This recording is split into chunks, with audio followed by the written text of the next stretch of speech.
दक्षिण से स्थितियां अलग होंगी, वहां से अलग परिणाम आएंगे। लोकसभा की मैं बात कर रहा हूं, लेकिन जी। जहां तक उत्तर भारत के ये बड़े राज्यों का सवाल है, बड़े हिंदी भाषी राज्यों का सवाल है, वहां पर एक बिहार को छोड़कर, बिहार और झारखंड थोड़ा छोटा है, उनको छोड़कर आप देखिए कि एक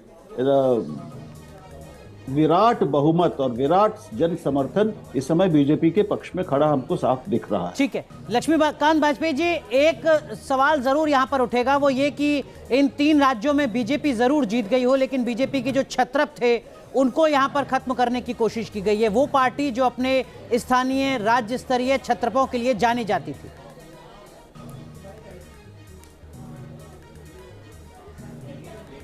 नहीं, किसी कौन कहता है कि छत्रपों को समाप्त किया गया है? जनता का अगर कोई निर्णय आता है किसी सीट विशेष पर तो निर्णय स्वीकार करना है। जनता के निर्णय को नकार नहीं सकते। ओवरऑल भारतीय जनता पार्टी के प्रति जनता का विश्वास आया है। लक्ष्मीकांत वाजपेयी जी, और अभी जो बात कही जा रही थी, जीत की आपको बधाई है, लेकिन चुनाव परिणामों का लाभ हमको दक्षिण में भी मिलेगा। दक्षिण की भी जनता ये विचार करेगी। शिवराज सिंह चौहान का नाम तमाम रैलियों में बिल्कुल आखिरी हफ्ते में जाकर लिया जाता है।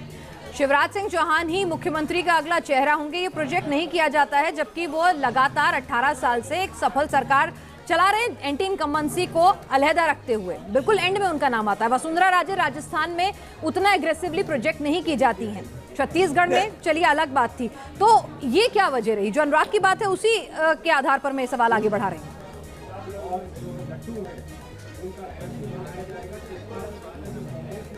जो संगठन संयुक्त नेतृत्व के आधार पर काम करता हो और लोकतंत्र की लड़ाई बाहर लड़ता हो, उसकी पार्टी में आंतरिक लोकतंत्र भी है।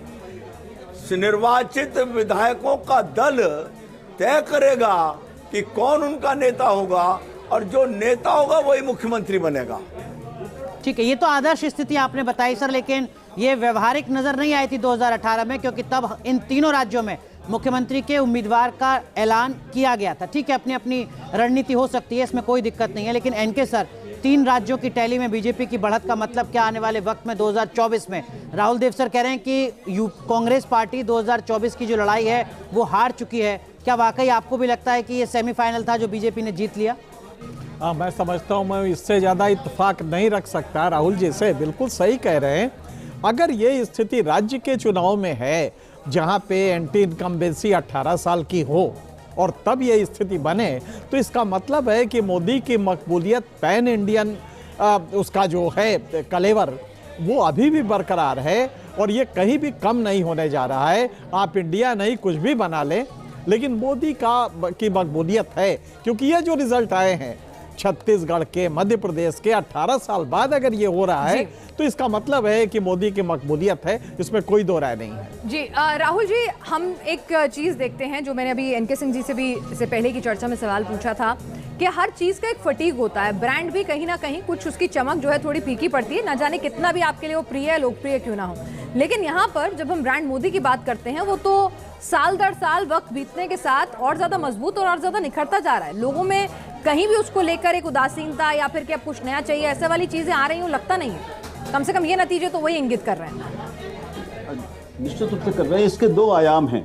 एक तो मोदी का अपना व्यक्तित्व, उनका अपना काम, उनके भाषण की जो शैली है, और मोदी और अमित शाह का जो चुनावी और राजनीतिक नियंत्रण है, प्रबंधन है।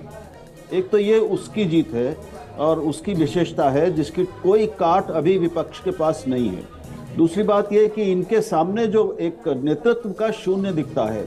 अपने 15-16 साल के कोशिश के बावजूद राहुल गांधी अभी वो छवि नहीं बना पाए हैं राष्ट्रीय स्तर पर, वो कद नहीं बना पाए हैं और उतना आकर्षक नहीं बन पाए हैं कि वो लोगों को मोदी से अपनी ओर खींच सकें और एक व्यावहारिक मजबूत विकल्प के रूप में सामने लोगों के खड़े हों। ऐसा लोगों को लगे कि ये विकल्प हैं। तो विकल्प में शून्य है। मोदी का अपना नेतृत्व और पूरी पार्टी उनके पीछे है। उनके जैसे संसाधन अभी किसी के पास नहीं है। तो वो संसाधनों में, नेतृत्व में, चेहरे में और चुनावी और राजनीतिक प्रबंधन, इन चारों चीजों में जो मोदी की सेना है या बीजेपी है उसके पास। लक्ष्मीकांत जी, मैं आऊंगा आपके पास, लेकिन उससे पहले एनके सर आप कुछ कहना चाह रहे हैं? नहीं, बहुत सिंपल सी बात है कि 6 महीना पहले लाडली योजना लाते हैं चीफ मिनिस्टर राजस्थान के बीजेपी की सरकार में, और वो इतना ज़्यादा ज़बरदस्त हिट करती है कि राजस्थान में, अब मध्य प्रदेश में आप जीत जाते हैं, लेकिन वहीं राजस्थान में अशोक गहलोत जो इस तरह के डिलीवरी लाते हैं, ओल्ड पेंशन स्कीम भी लाए, बहुत कुछ लाए, लेकिन वो असर नहीं करती है। इसका मतलब है कि दोनों जगह असर का स्तर बिल्कुल अलग है। इसका मतलब मोदी फैक्टर जो है वो ओवरआर्किंग इन्फ्लुएंस रख रहा है, और वो एक और चीज एनके सिंह जी के मोदी फैक्टर तो है ही, एक इस बार बीजेपी ने मध्य प्रदेश में बीजेपी, क्योंकि खुद भी जो हम चर्चा कर रहे थे वहां पे ग्राउंड पे जब बात हुई लोगों से, कि बीजेपी खुद श्योर नहीं थी कि वो शिवराज के साथ जाए तो नुकसान होगा, शिवराज के बिना जाए तो ज्यादा नुकसान होगा, वहां पर कोई चेहरा दे तो नुकसान होगा, ना चेहरा दे तो नुकसान होगा। तो एक कंफ्यूजन का स्टेट क्रिएट करके रखा। उसकी वजह यह थी कि दूध का जला छाछ भी फूंक के पीता है। तो पश्चिम बंगाल में ओवर एक्सपोजर मोदी का हुआ, जिसकी वजह से वो हार गए, और यही कमोबेश आप हिमाचल और कर्नाटक में देखती हैं। तो इसलिए थोड़ा सतर्क थे, और सतर्क थे तो लिहाजा उन्होंने सारे मिनिस्टर उतार दिए, शिवराज सिंह चौहान को एंटी इनकम्बेंसी का फेस मानने लगे। लेकिन ये उनका एक टेक्निकल गलती हो सकती है, लेकिन फिर भी जो शिवराज सिंह चौहान ने किया वो वहां पे मुतासिर वहां के वोटर्स को किया, लेकिन यही बात राजस्थान में अश्विनी वैष्णव प्रभारी थे, और जितना अच्छा काम माननीय शिवराज जी ने किया, जितना अच्छा काम डबल इंजन की सरकार ने किया, जितना अच्छा काम संगठन ने किया, उसका आशीर्वाद आज मध्य प्रदेश की जनता ने दिया। राजस्थान में भी आ रहे हैं लोग, और छत्तीसगढ़ में भी आगे चल रहे हैं।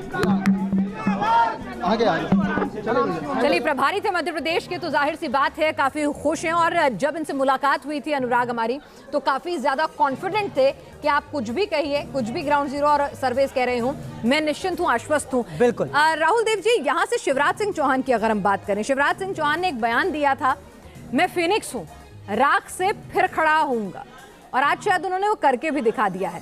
तो यहां से शिवराज का राजनीतिक कद किस तरह का जाएगा, क्या होगा? वही शिवराज जिनका फेस भी आगे पूर्णतः नहीं किया गया था जब आप चुनाव में उतरे थे। देखिए, इस समय अगर बीजेपी के मुख्यमंत्रियों में या बीजेपी के प्रांतीय नेताओं में आप क्रम बनाएं, एक सूची बनाएं, तो उसमें योगी सबसे आगे जरूर अभी दिखेंगे हमें, लेकिन योगी के ठीक बाद और ठीक उनके साथ खड़े हुए शिवराज सिंह का कद हो गया है चौथी बार, और यह मानना पड़ेगा कि उनको एक तरह से दरकिनार किया गया इस चुनाव में, उनको सामने नहीं रखा गया, लेकिन उन्होंने इसको बिल्कुल इसे बुरा नहीं माना। उन्होंने अपना पूरा 100% चुनाव अभियान को दिया जी, और उसी उत्साह से दिया, और ये भी उन्होंने साबित किया कि उन्होंने 3 इतने लंबे समय के बावजूद, लेकिन